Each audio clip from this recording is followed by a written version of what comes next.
చాలా మంది రోడ్డు మీద గుడ్డెద్దు చేన్ల పడ్డట్టే బండి నడుపుతుంటారు. వెనకెవడొస్తున్నాడో ముందే ఉన్నదో పట్టించుకోకుండా ఒక్కటే పోకట పోతుంటారు. రోడ్డు దాటేటప్పుడు కూడా గంతే. అసలు రూల్సే ఫాలో గారు. ఈ సొంటోళ్ళు చేయబట్టి నేషనల్ హైవేల మీద ఘోరమైన యాక్సిడెంట్లు అవుతుంటాయి.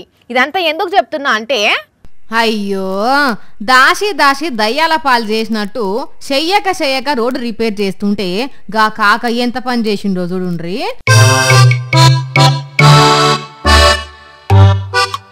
బండ వేసుకొని చక్కగా వచ్చి అప్పుడే సిమెంట్ తోని పూడ్చిన గుంతల దిగబడ్డాడు.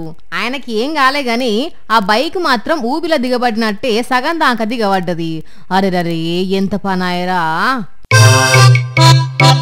ఓ కాక ఏందిది ఇక్కడ రిపేర్ చేస్తున్నది అవుపడతలేదా అని అక్కడ ఉన్నోళ్ళు అడిగితే, నాకేం తెలుసు, మీరు ఇటు దిక్కు రావద్దు అని అడ్డంగా ఏం పెట్టలేదు కదా అనుకొచ్చిండు. ఇక పాపం ఆ పెద్ద మనిషి పరిస్థితి చూసి వాళ్ళు సుత ఏమనలేదు.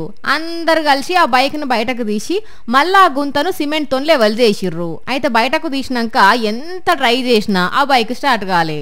సోషల్ మీడియాలో వైరల్ అవుతున్న ఈ వీడియో మీద నెటిజన్లు తీరుతీర్ల స్పందిస్తున్నారు.